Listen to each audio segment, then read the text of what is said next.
Hello everyone. तो कैसे हैं आप लोग? आई होप कि आप बहुत बहुत और बहुत ज़्यादा बढ़िया होंगे और अपनी तैयारी को जोरों शोरों से कर रहे होंगे कि आपके एग्जाम अब आने ही वाले हैं। जस्ट इतने ही पास हैं आपके एग्जाम, इतने ही पास।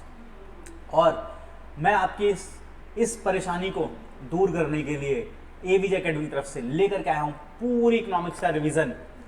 और ये हमारी बिजनेस इकोनॉमिक्स का आज आखिरी क्लास होने वाली है। आज हम अपने बिजनेस इकोनॉमिक्स के रिवीजन को विराम दे देंगे, क्योंकि इससे पहले कि हमने सारे लेक्चर अपने कवर कर लिए हैं और सारे लेक्चरों में हमने अपना पूरा जो भी हमारा बिजनेस इकोनॉमिक्स वाला पोर्शन है वो हम कवर कर चुके हैं। आई होप अपने सारे लेक्चर देख लिए होंगे, और अगर नहीं देखे हैं तो फटाफट से उन्हें देख लीजिए, क्योंकि मात्र मात्र 9 से 10 लेक्चर में, इनफैक्ट ये 10वां लेक्चर है, तो इससे पहले 9 लेक्चर में हमने पूरी बिजनेस इकोनॉमिक्स को बहुत अच्छे से कवर कर लिया है। और आपके एग्जाम में श्योर शॉर्ट काफ़ी क्वेश्चन आने वाले हैं जो हमने अच्छे से रिवीजन किया है, तो आप अपने मार्क्स को बहुत अच्छे से सिक्योर कर सकते हैं। शर्त यह है कि आपने पूरे रिवीजन अच्छे से देखे हों और अपने डाउट्स को कमेंट के जरिए पूछा भी हो, अगर कोई डाउट आया हो तो। चलिए आज खत्म करते हैं इसको। Last unit, last chapter business economics का major of credit control and money market, ये क्या बताता है हमें? अभी तक हम जो पढ़ रहे हैं, पिछले अपने 2 लेक्चर में हमने जो पढ़ा है, जिसके अंदर हमने ये देखा है कि हम लोग क्या कर रहे हैं। हम लोग समझ रहे हैं कि कमर्शियल बैंक और आरबीआई किस तरीके से पैसे को क्रिएट करते हैं देश के अंदर, कैसे फ्लो करवाते हैं, कि पैसा क्या होता है, मनी क्या होता है, मनी से क्या कर सकते हैं, कहाँ कहाँ से मनी क्रिएट की जा सकती है, कमर्शियल बैंक का कितना रोल रहता है क्रिएट करने में, और आरबीआई कितना रोल रहता है। ये सब हमने समझ लिया है। अब अभी तक बात करी थी हमने सिर्फ क्रिएशन की, लेकिन आज हमें बात करनी है कंट्रोल की। कहीं ऐसा ना हो क्रिएट करते करते कहीं इन इकोनॉमी के अंदर इतना ज़्यादा मनी का इन्फ्लो हो जाए कि लोगों के पास बहुत ज़्यादा पैसा पहुंच जाए, और लोगों के पास अगर ज़्यादा पैसा होगा तो लोग ज़्यादा डिमांड करेंगे, और हमारे देश में उतनी सप्लाई अगर नहीं होगी तो प्रॉब्लम आ जाएगी। और अगर ऐसा भी नहीं होना चाहिए कि लोगों के पास पैसा ही ना पहुंचे, अगर हमने रोक लगा दी तो कहीं हमने इतनी रोक ना लगा दी, हमने मनी की सप्लाई को इतना ना रोक दिया हो कि लोगों के पास पैसा ही ना हो और मार्केट में गुड्स मारे मारे फिरें और लोग डिमांड ही ना कर पाएँ।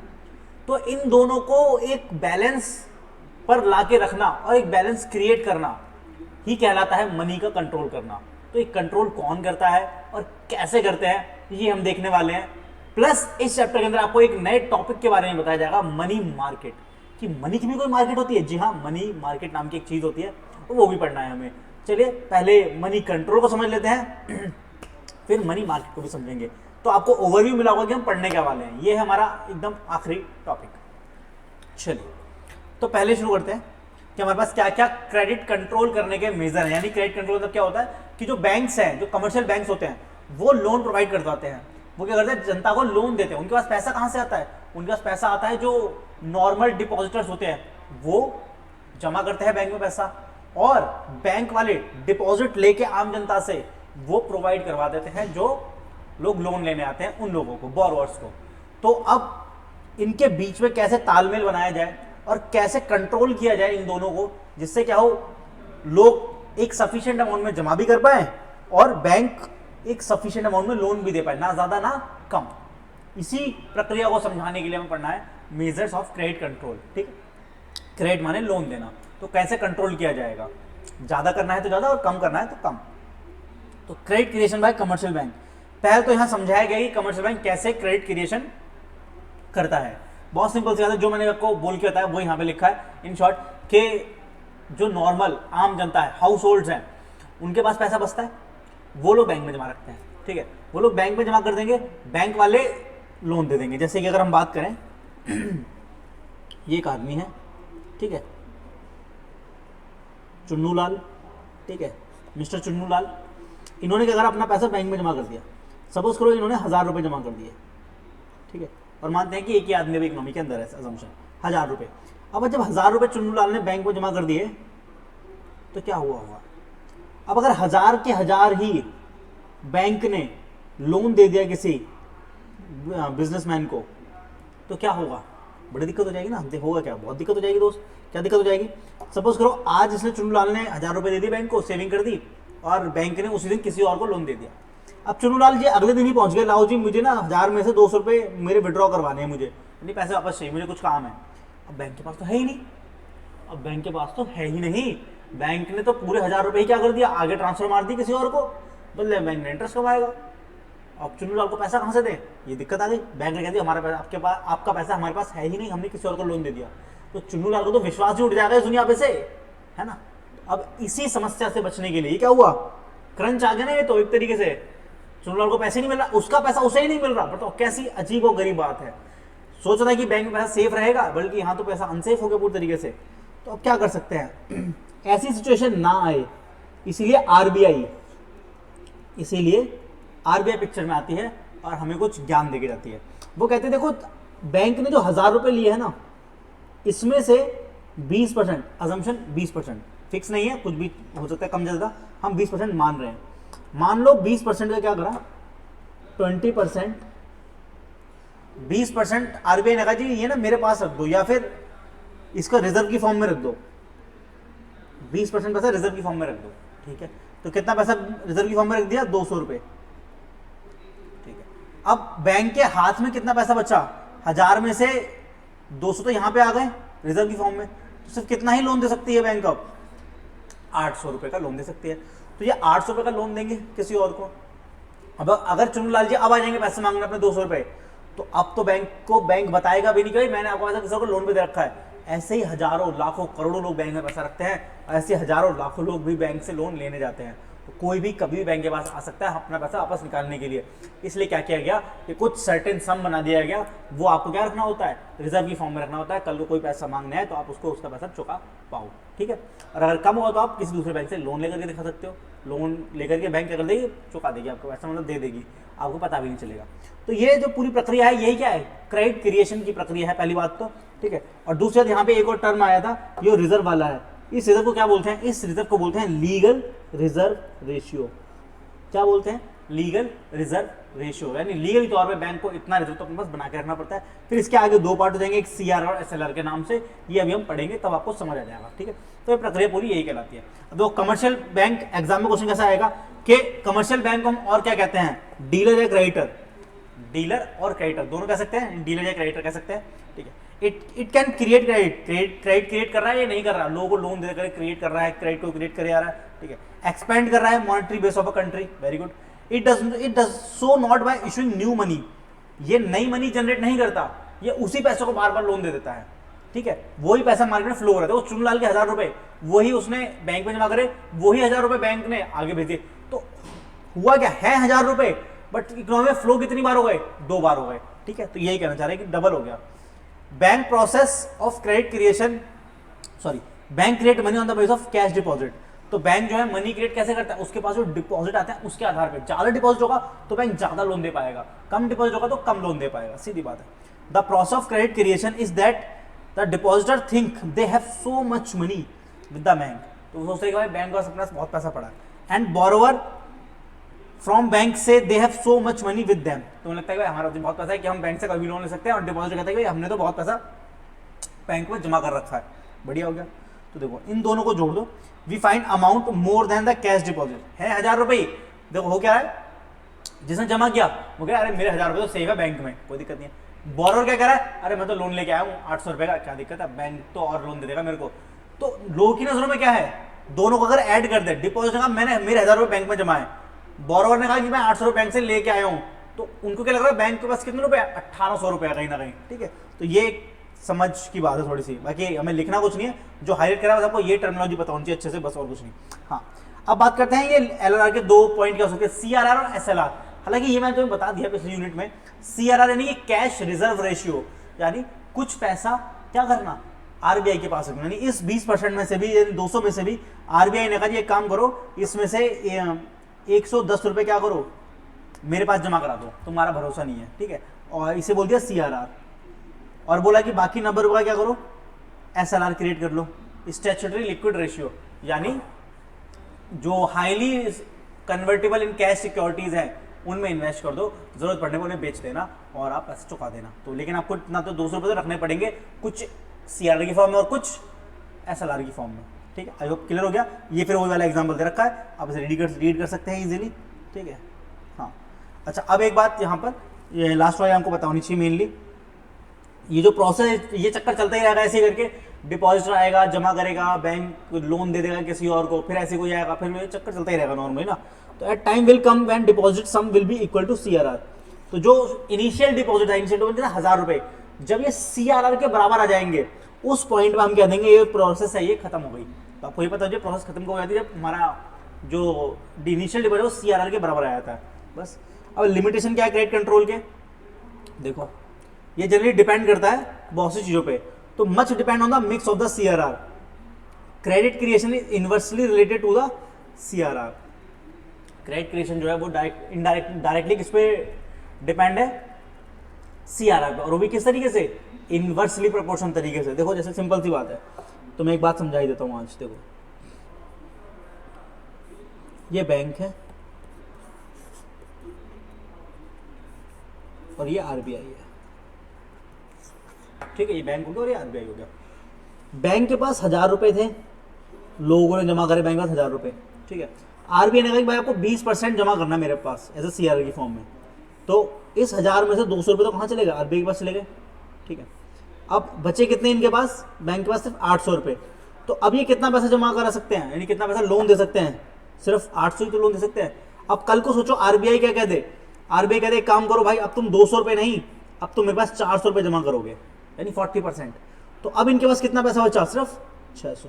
देखो जैसे ही CRR RBI ने बढ़ाया वैसे ही लोन देने की क्षमता क्या हो गई बैंक की, कम हो गई। देख रहे हो CRR के बढ़ने से लोन कम जा रहा है, तो इसे ही बोला गया क्या, इनवर्सली रिलेटेड।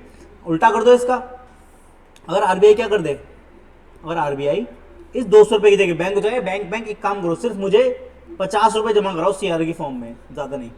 तो अब कितने बचेंगे बैंक के पास, अब बचेंगे 950 रुपए। तो देखो जैसे ही CRR क्या करा बैंक ने, RBI ने कम करा, वैसे ही लोन देने के लिए पैसा बैंक के पास ज्यादा बच गया। तो हमें एक बात पता है, ऐसी सिचुएशन जहां पे ये दो एरो अलग अलग डायरेक्शन में मूव होते हैं, तो हमने क्या कहते हैं, क्लास में ही बताया था, पहचानने का तरीका इनवर्सली रिलेटेड हो जाते हैं ये। तो ये वाली बात इसने क्या दी, तो क्रेडिट क्रिएशन कितना हो गया, इनवर्सली रिलेटेड टू CRR, बस। अब देखो CRR का मतलब बताया, ये मैं बता चुका already, is a minimum fraction of the total deposit of customer which commercial bank are required to hold as a reserve either in cash और deposit with the central bank, ठीक है। सेंट्रल बैंक बोल तो RBI, बस। It is set as, और ये set कौन करता है, गाइडलाइन RBI की जो होती है उसी के हिसाब से सेट की जाती है, okay. Amount of loan given, इस पे भी डिपेंड करता है कहीं ना कहीं। देखो credit creation depend upon the amount of loan given. If borrower can not offer security against loan then bank can not lend. क्योंकि हमें पता है लोन लेने के लिए हमें क्या करना होता है, कुछ सिक्योरिटी रखनी होती है। अगर हम सिक्योरिटी नहीं रखेंगे अच्छे से, जितनी सिक्योरिटी आवश्यकता है उतना, फिर हमें लोन ही नहीं मिलेगा, सीधी बात। साइज ऑफ कैश डिपॉजिट, जितना ज्यादा कैश डिपॉजिट होगा बैंक के पास, उतने ज्यादा बैंक के पास चांसेस होंगे ज्यादा लोन प्रोवाइड करवाने के, ये वाली बात हो गई, ठीक है। The smaller the cash base, the smaller the scope of bank gets the credit creation, सीधी बात। एक्सेप्टेबल सिक्योरिटीज, ये वो सिक्योरिटी का पॉइंट है। A bank can lend money against acceptable securities. A borrower gets a loan from a bank only against some security the value of which must equal to the amount of the loan। तो आप जो security जमा भी करा रहे हो वो कम से कम कैसे होनी चाहिए, जितना आपको लोन चाहिए उसके बराबर तो होनी चाहिए ना। आप उससे कम दोगे तो बैंक तो ऐसे ही लोन नहीं देगा, आपको भगा देगा। कंट्रोल बाय सेंट्रल बैंक, कौन कंट्रोल कर रहा है इस पूरी सिचुएशन को, क्रेडिट क्रिएशन की, RBI ही कंट्रोल कर रहा है। कभी CRR बढ़ा देगा, कभी CRR कम कर देगा, तो ऑब्वियसली कमर्शियल बैंक के पास क्या जाएगा, एक प्रेशर आएगा कि उसे कितना लोन देना है कितना नहीं। अगर CRR बढ़ गया तो उसका जो चांस होगा लोन देने का वो कम हो जाएगा, और CRR अगर कम हो गया तो वो ज्यादा लोन दे पाएगा बैंक। तो ये वाली बात लिखी है, ठीक है। Credit control by central bank. अब सेंट्रल बैंक जो है क्रेडिट कंट्रोल, यानी जो लोन देने की क्षमता है कमर्शियल बैंक की, उसको कंट्रोल करता है। दो तरीके, यानी दो मेजर्स होते हैं RBI के पास। एक तो कौन सा होता है, क्वांटिटेटिव, और एक होता है क्वालिटेटिव। क्या बोला मैंने, एक होता है क्वांटिटेटिव और एक होता है क्वालिटेटिव। तो quantitative technique seek to regulate total quantity of credit, while qualitative credit availability of credit, ठीक है। तो ये बताता है कि टोटल क्वांटिटी के बारे में बताता है कौन, क्वांटिटेटिव, और जो अवेलेबिलिटी है आपकी, कि आप दे पाएंगे नहीं दे पाएंगे, कितना दे पाएंगे, कितनी क्षमता है, ये कौन होता है, क्वालिटेटिव बताता है। आइए पढ़ लेते हैं कि करके कुछ पॉइंट्स। देखो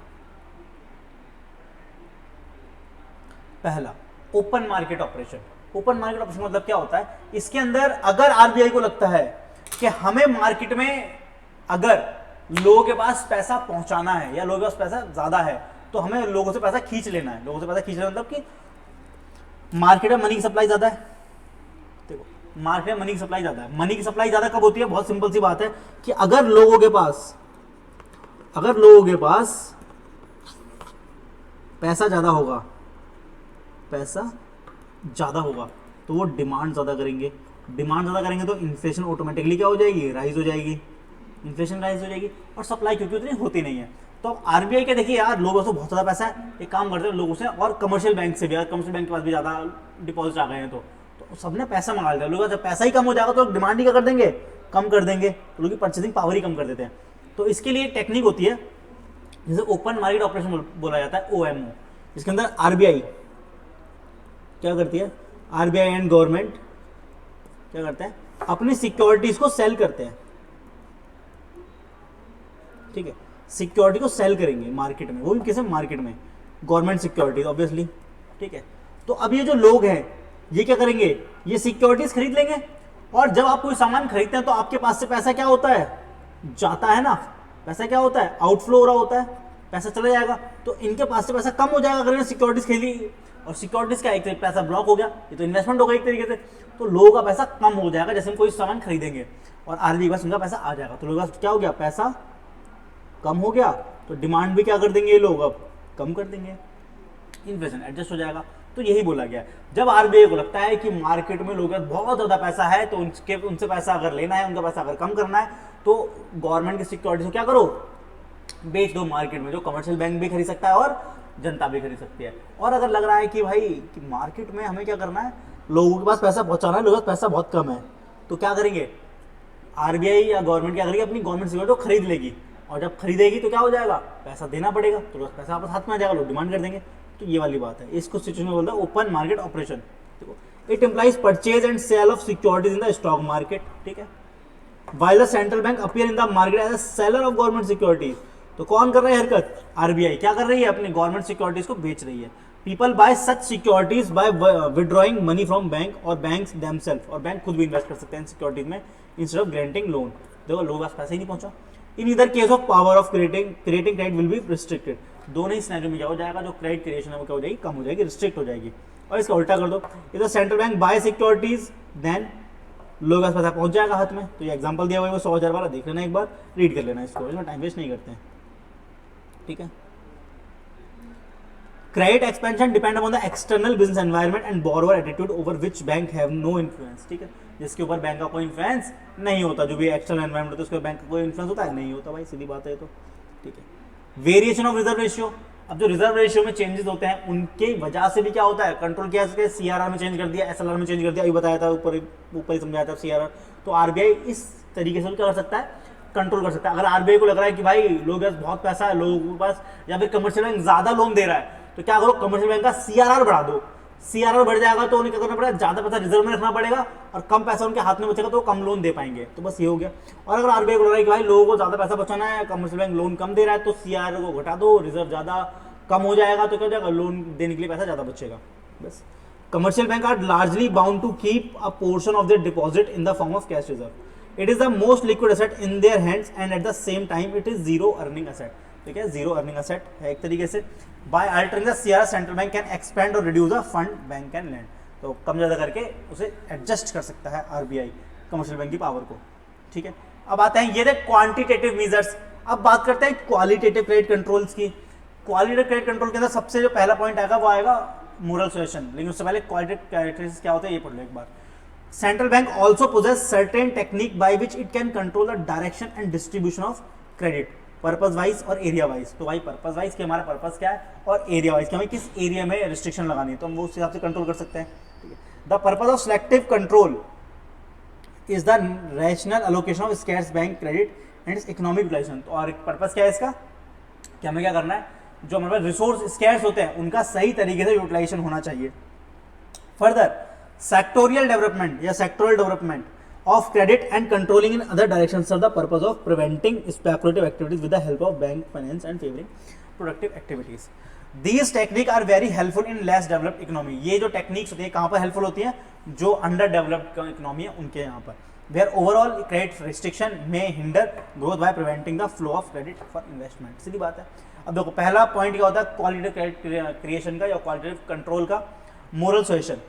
मोरल सुएशन मतलब क्या होता है कि भाई प्यार से समझाना, रिक्वेस्ट करना, यानी आरबीआई क्या कर रहा है, प्यार से समझा रहा है किसको, कमर्शियल बैंक को। देखो कमर्शियल बैंक, आरबीआई बोल रहा है किसी कमर्शियल बैंक यानी कि एसबीआई से या पीएनबी से या यूनियन बैंक से या किसी फेडरल बैंक से, आईसीआईसीआई, एचडीएफसी, एक्सिस, कोटक, किसी भी बोल रहा है कि भाई देखो यार कोटक बैंक आप बहुत लोन दे रहे हैं, आप लोन को थोड़ा सा कम कर दो, ये हमारी रिक्वेस्ट है, ठीक है। तो क्या होगा, प्यार समझाना हो गया, रिक्वेस्ट करना हो गया, वो मान जाए प्यार से और अपने आप को सुधार ले।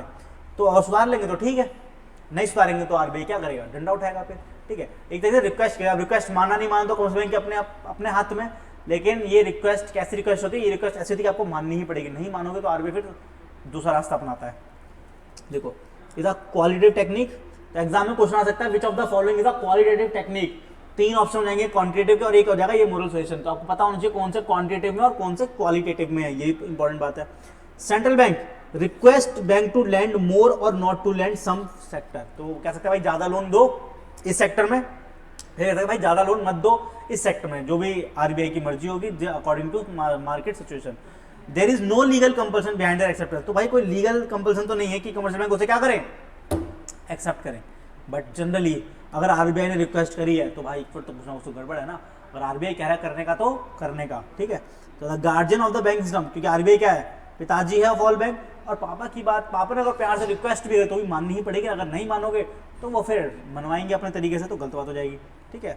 तो फिर फोर्स करेंगे फिर एक्सेप्ट करने को, वो अच्छी बात नहीं है। The central bank is often empowered to issue directive to member bank, such direct order are in the form of directional control prohibiting loan of particular type of giving advice to grant loan to priority sector.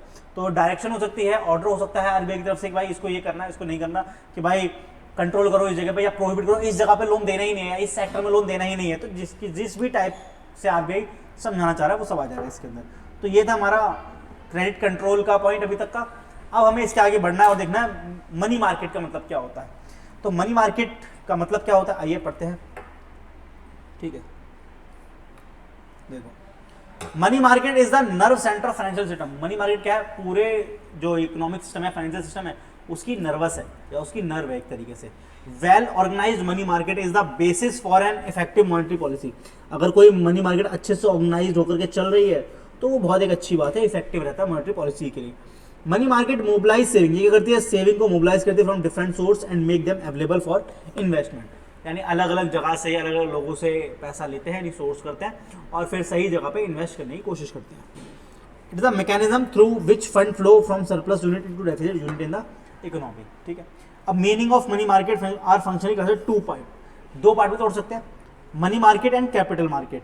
आइए, money market generally short term के लिए होगी, capital market long term के लिए होगी, इतनी सी बात ध्यान रखना। वो पूछ लिया एग्जाम बताओ which of the following is the short term और which of the following is the long term. तो मनी मार्केट जो होती है वो शॉर्ट टर्म के लिए होती है और कैपिटल मार्केट लॉन्ग टर्म के लिए होती है। और हमें पढ़ना है पूरा मनी मार्केट के ऊपर सारा का सारा, जो हम पढ़ने वाले हैं आगे भी। अब तो देखो the classification on the base of term of credit, whether the credit is supplied for short period और long period. Money market refer to institutional arrangement which deal with the short term funds, तो money market से deal करता है short term fund से। Capital market deals in the long term funds, बता दिया मैंने पहले। Money market short term credit market which deal with relatively liquid and quickly marketable asset. तो मनी मार्केट जो है वो शॉर्ट टर्म में डील करता है, तो जो जल्दी कैश में कन्वर्ट होने वाली सिक्योरिटीज या एसेट है उनमें डील करता है, ठीक है। जैसे treasury bill, bill of exchange, government securities short term होनी चाहिए बस सारी की सारी है।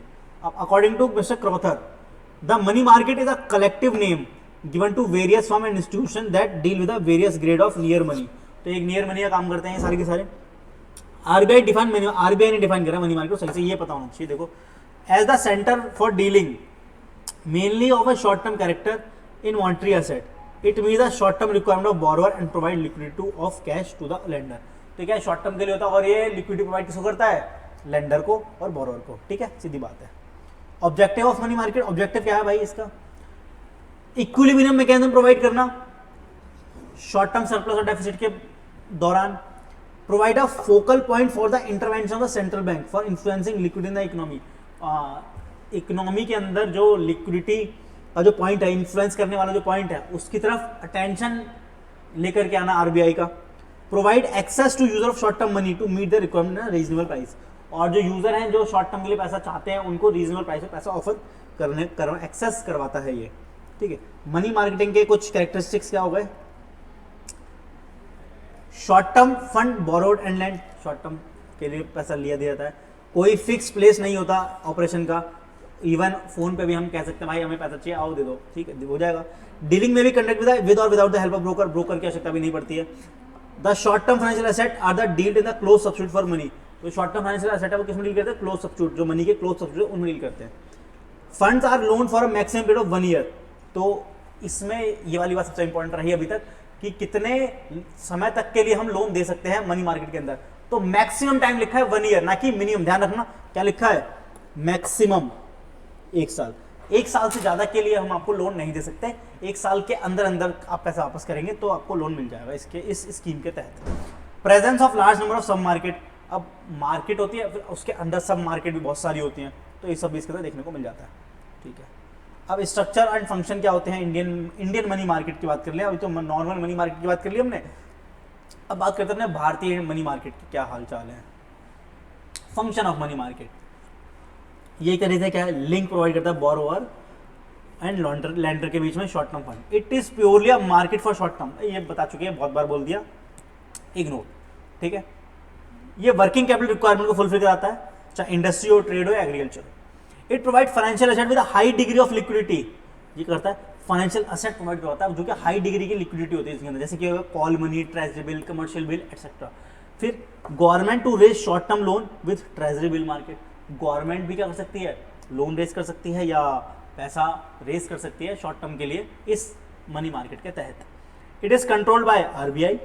It make the monetary policy effective. ये क्या करता है, मॉनेटरी पॉलिसी इफेक्टिव बनाता है।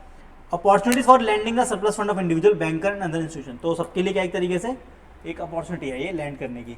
It has the central bank in maintaining stability of the value of currency, ठीक है, करेंसी स्टेबल रखने में काम करता है। देखो ये कुछ स्ट्रक्चर है इस प्रकार से, पूरा स्ट्रक्चर देख लो। मेन हो गई मनी मार्केट, फिर 2 पार्ट में तोड़ा गया, organise sector and unorganise sector. Organise के कितने बच्चे हुए, 5, RBI, commercial bank, saving bank, non banking companies, cooperative bank. फिर कमर्शियल बैंक के 2 बच्चे, scheduled bank, scheduled commercial bank और non scheduled commercial bank. Scheduled के 2 बच्चे, पब्लिक सेक्टर बैंक और इंडियन बैंक। पब्लिक सेक्टर के स्टेट बैंक ग्रुप और nationalise group. तो इस प्रकार से कुछ पूरा स्ट्रक्चर है, यह रटना नहीं है स्ट्रक्चर, टेंशन मत लो, बस पढ़ाया है मैंने, ठीक है। आइए अब बात करने वाले ऑर्गेनाइज सेक्टर की। ऑर्गेनाइज सेक्टर बहुत इंपॉर्टेंट है, इसके अंदर कुछ पॉइंट सबसे ज़्यादा इंपॉर्टेंट रहेंगे, बताऊंगा कौन कौन से, साथ साथ पढ़ते रहना तो मजा आ जाएगा, ठीक है। हाँ ठीक है चलो। It is called organise because its activities are systematically coordinated by the RBI. ये ऑर्गेनाइज क्यों है, क्योंकि इसकी जो एक्टिविटीज है वो सिस्टमेटिकली कोऑर्डिनेशन में होती हैं, किसके द्वारा, आरबीआई के द्वारा, और आरबीआई रेगुलेट भी करता है। The players in the organise sector as follows. कौन कौन होते हैं इनके अंदर, देखो आरबीआई ऑब्वियसली, एसबीआई और उसके जो बाकी ब्रांच थे वो, Indian joint stock commercial bank, schedule हो या नॉन शेड्यूल हो, of which 27 scheduled bank have been nationalized. The exchange bank which mainly finance Indian foreign trade, cooperative bank, other special institutions such as IDBI, SFC, NABARD, Exim policy which are operated in the money market indirectly through banks. तो ये सब भी क्या होता है, indirectly access कर रहे होते हैं मनी मार्केट को। और नाबार्ड, एक्जिम, SFC, इन सब के बारे में तो मैंने आपको ऑलरेडी पिछली वीडियो में बताया ही हुआ है, तो उसको जरूर देखना अगर नहीं देखिए तो। नॉन बैंक फाइनेंशियल इंस्टीट्यूशन, जो बैंक नहीं बट फाइनेंशियल इंस्टीट्यूशन है, जो भी ऐसा लोन देने का काम करते हैं, LIC हो गया, GIC हो गया, सब्सिडी हो गई UTI की, but only indirect only through bank, not directly. ये डायरेक्टली नहीं आते, ये इनडायरेक्टली आते हैं, ठीक है। यानी बैंक बीच में होता है, ये पीछे होते हैं, इधर अपना मेन आदमी होता है, इसको पैसा चाहिए होता है, तो ये उसके थ्रू करवाते हैं, यानी LIC बैंकों के थ्रू करवाती है, डायरेक्टली लोन नहीं दे सकती है, ठीक है। Quasi government bodies and large companies also market their short term surplus fund available to the organized market through bank. या फिर जो ऐसी जो क्वासी गवर्नमेंट सिक्योर बॉडीज होती है वो क्या करती हैं, वो भी बैंकों के थ्रू अपना जो एक्सेस पैसा है, सरप्लस पैसा है, उसको शॉर्ट टर्म लोन में प्रोवाइड करवा देती है। Cooperative credit institution occupy intermediate position between organised and unorganised part of the Indian money market. These institution have a 3-tier structure. तो इनका 3-tier स्ट्रक्चर होता है। क्या क्या, टॉप लेवल पे कौन होता है, state cooperative bank, local level पे primary credit society and urban cooperative bank, और फिर consider size method operation dealing with the RBI and commercial bank. Only state and central cooperative bank should be included in the organise sector. तो ये important बात है भाई, ध्यान रखना, सिर्फ कौन से बैंकों को इंक्लूड किया जाएगा ऑर्गेनाइज सेक्टर के अंदर, जो स्टेट और सेंट्रल कोऑपरेटिव बैंक है उन्हीं को हम कोऑपरेटिव बैंकों में से निकालेंगे, कोऑपरेटिव क्रेडिट क्रिएट करने वाले बैंकों में से निकालेंगे और कौन से स्टेट और सेंट्रल कोऑपरेटिव बैंक, इन्हीं को हम पार्ट बनाएंगे किसका, ऑर्गेनाइज सेक्टर का, बाकी सबको नहीं।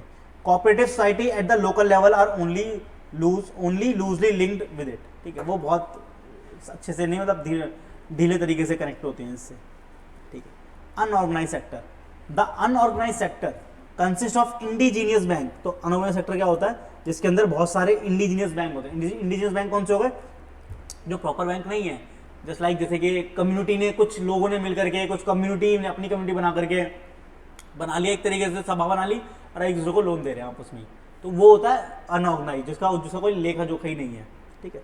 It is unorganised because activities of its part are not systematically coordinated by the RBI, और आरबीआई भी ने नहीं देख रहा होता, आरबीआई का भी कोई कोऑर्डिनेशन इनसे नहीं होता है। The money lender operate throughout the country without any link among themself. Indigenous bank are somewhat better organized because they enjoy rediscount facility from commercial bank which in turn have the RBI।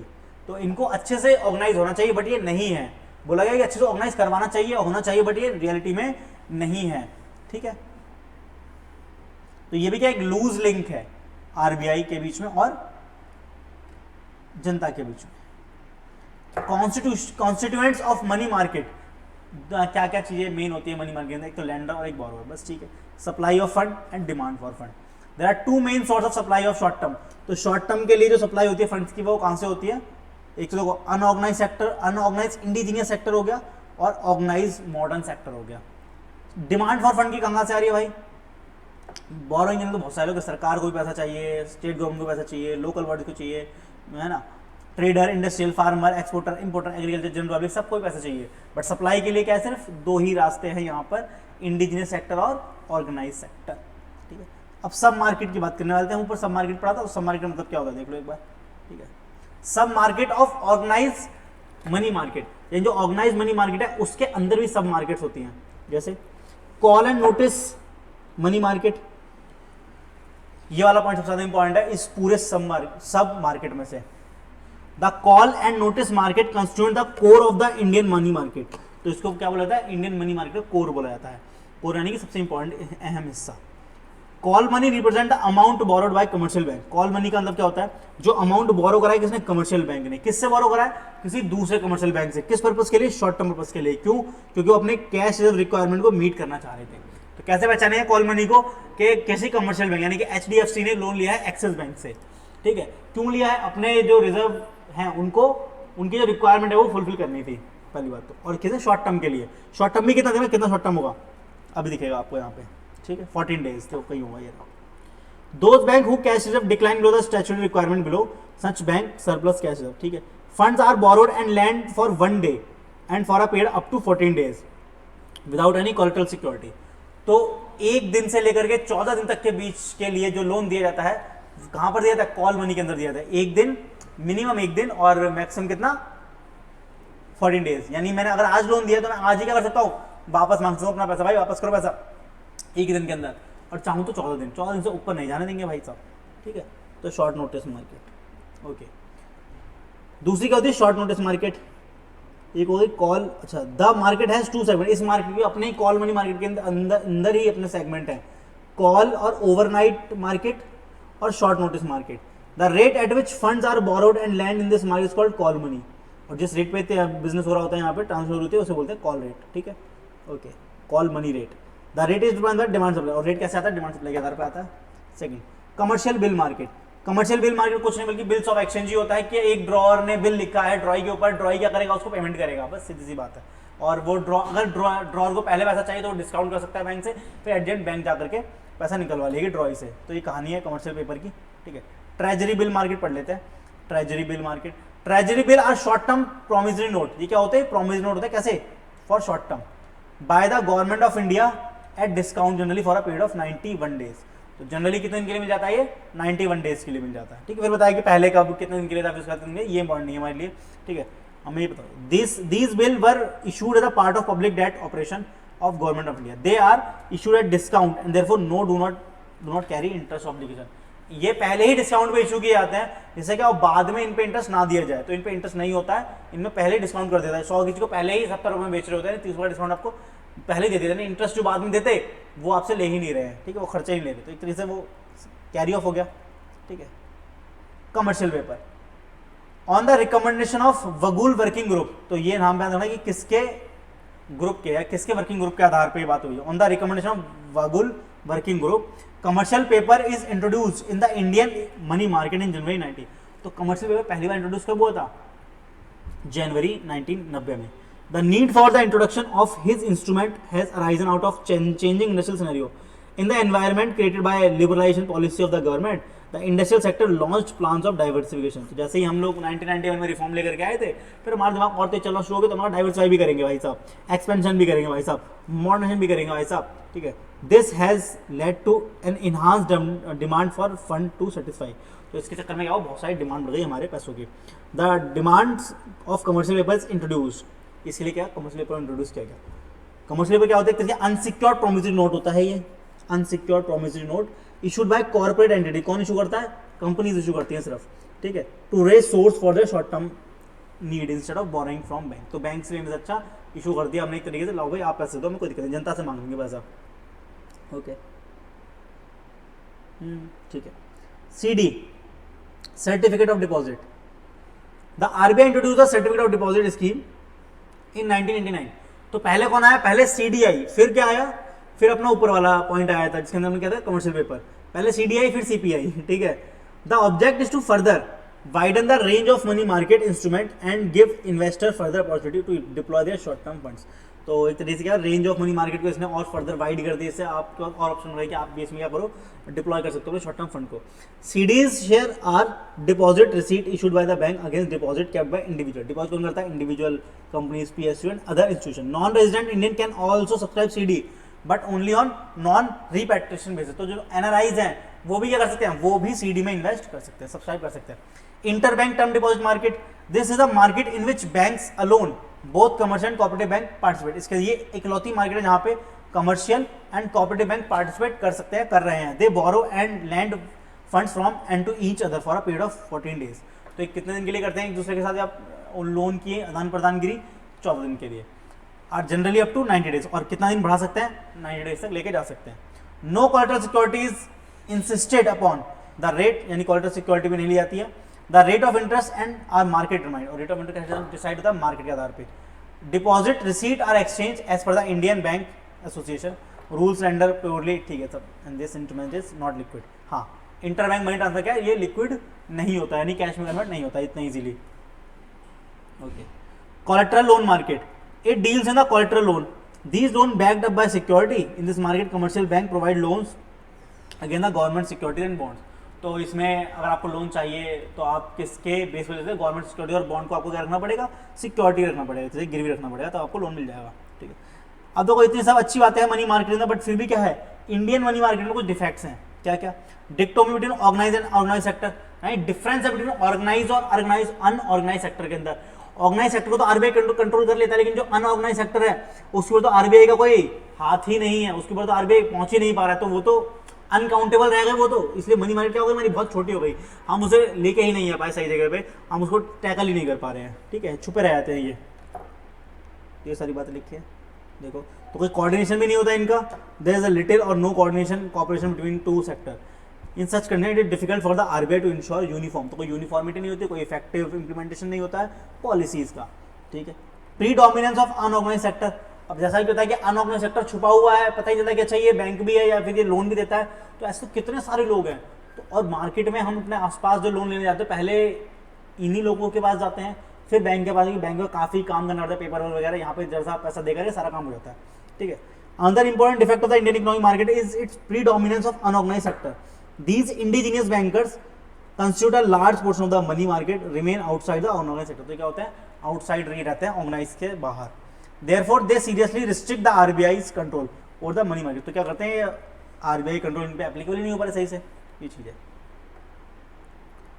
Wasteful competition, अभी हमने बात करी कि organise और unorganised sector में आपस में competition है, बल्कि अगर मैं बात करूं ऑर्गेनाइज, सिर्फ ऑर्गेनाइज सेक्टर की, तो इसके अंदर भी जो कंपनीज हैं या जो बैंक्स हैं वो भी तो एक दूसरे से लड़ेगी जा रही हैं, वो उसके कस्टमर खींच रही है, वो उसके कस्टमर खींच रही है, तो ये चल रहा है। अगर मैं बात करूँ ऑर्गेनाइज सेक्टर के, सिर्फ ऑर्गेनाइज सेक्टर यानी बैंक आ गए इसके अंदर, सिर्फ दो ही बैंक पकड़ लो, एक्सिस बैंक और HDFC bank.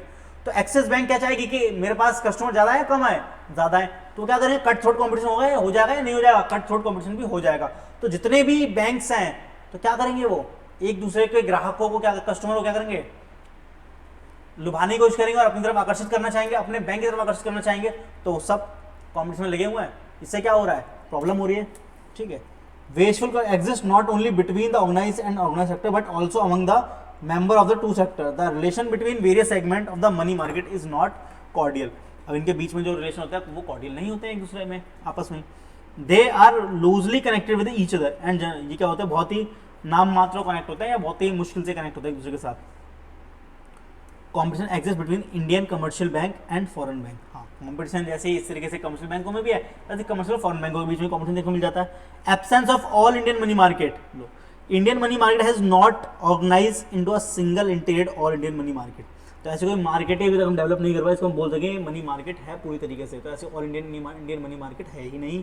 It is divided into smaller segment mostly catering to the local financial needs, जो क्या करते हैं लोकली फाइनेंशियल नीड को फुलफिल कर रहे हैं बस, ठीक है। फिर इनएडिक्वेट बैंकिंग फैसिलिटीज, हम आज इतने साल हो गए हम आज़ाद हुए, बल्कि फिर भी हमारे कुछ गाँव ऐसे हैं या कुछ जगह ऐसी हैं जहाँ पे बैंकिंग की फैसिलिटीज प्रोवाइड नहीं की जा रही हैं सही से, तो दिक्कत है बहुत ज़्यादा। Shortage of capital, Indian money market generally suffer from the shortage of capital fund, तो वो तो हम हमेशा से ही पैसों के लिए गरीब रहे अंग्रेजों के जाने के बाद से, तो वो तो नेचुरल है ही।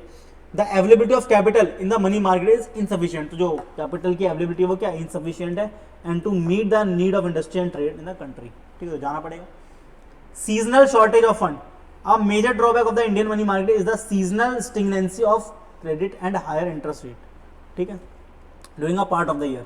On the contrary, during the slack season from July to October, the demand for credit and the rate of interest declined sharply, क्योंकि इन सीजन में नॉर्मली क्या होता है, जुलाई से लेकर अक्टूबर के सीजन में कोई भी क्रेडिट क्रेशन नहीं होती है, कोई भी ऐसा काम वाम नहीं होता जिसके अंदर लोन की आवश्यकता पड़े, तो वो क्या करते हैं, रेट को कम कर देते हैं यहाँ पर, ठीक है। इससे क्या हो, लोग ज़्यादा डिमांड करना चाहें, अगर कोई चाहे तो कैसा बूढ़ा भटका आ ही जाए, ठीक है, okay. Disparity sorry diversity of interest rate, अब इतने सारे इंटरेस्ट रेट हैं, इतने सारे शहर, इतने सारे स्टेट हैं, हर स्टेट में अलग अलग बैंक्स हैं, मल्टीपल बैंक्स हैं, और हर बैंक अलग अलग इंटरेस्ट रेट चार्ज कर रहा है, तो ऑब्वियसली कोऑर्डिनेशन नहीं आएगा, दिक्कतें आएंगी, प्रॉब्लम्स तो आएंगी, तो ये समस्याएं देखने को मिलेंगी हमें, ठीक है, वही समझाएगा। देखो दिल्ली, मुंबई, कोलकाता, इन सब के रेट अलग अलग हैं, ठीक है।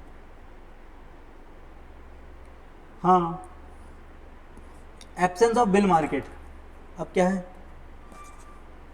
बिल मार्केट का अभाव। The existence of well organised bill market is essential for the proper and efficient working for money market.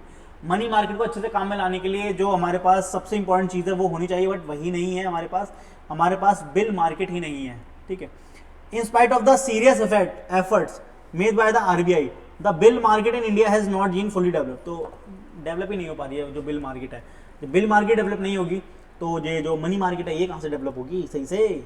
The short term bill from a much smaller proportion of the banking finance in India as compare to the advance countries, ठीक है, तो बहुत कम है जो advance countries है उनसे, उनके मुकाबले हमारा जो बिल मार्केट है, ठीक है, ये सब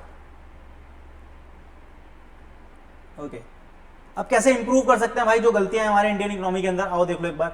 पहला, ठीक है, यूँ तो बहुत सी कमियां हैं हमारे इकोनॉमी के अंदर, कैसे सजेशन देकर ये सुधार सकते हैं, आइए देखिए।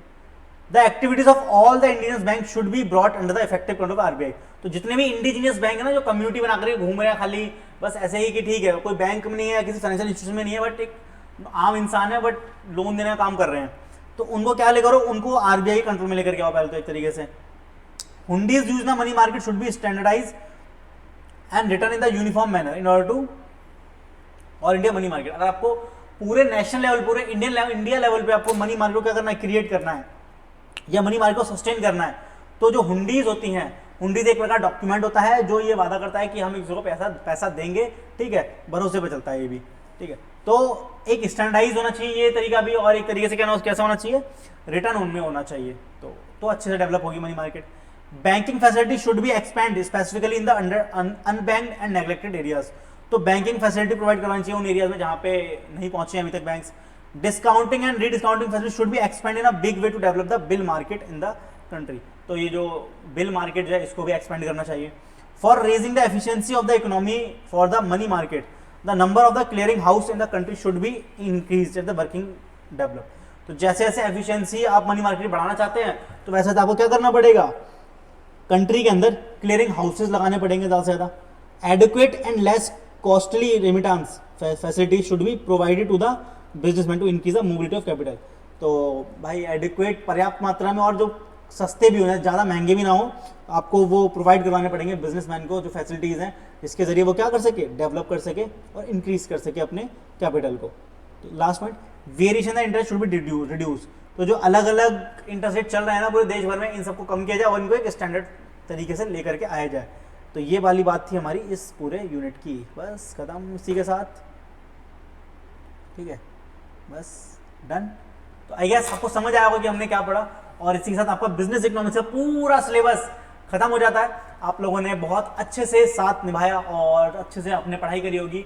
मैं सीए मोहित श्रीवास्तव आपको जल्द मिलता हूँ नेक्स्ट वीडियो में कुछ धमाकेदार एक नए कॉन्सेप्ट के साथ। इसके अंदर हम कुछ और बढ़िया करने वाले हैं, बहुत कुछ सोचा हुआ है। बस आपको क्या करना है, चैनल के साथ बन रहना है, सब्सक्राइब करके रख लीजिए, क्योंकि आपको बहुत ज़्यादा डिटेल इन्फॉर्मेशन और आपके काम की नॉलेजेबल इन्फॉर्मेशन प्लस साथ साथ आपकी पढ़ाई के लिए जो ज़रूरी है, चाहे वो रिवीजन लेक्चर हो, चाहे वो अनाउंसमेंट्स हो, चाहे आपके आईसीआई की तरफ से कोई भी अनाउंसमेंट हो, वो सब आपको इस चैनल पे बिल्कुल सबसे पहले तुरंत मिल जाएगा। चलिए मैं मिलता हूँ आपसे नेक्स्ट वीडियो, तब तक के लिए बहुत बहुत धन्यवाद, बाय बाय, टेक केयर, अच्छे से पढ़ना, आगे बढ़ते रहना, ठीक है, बाय।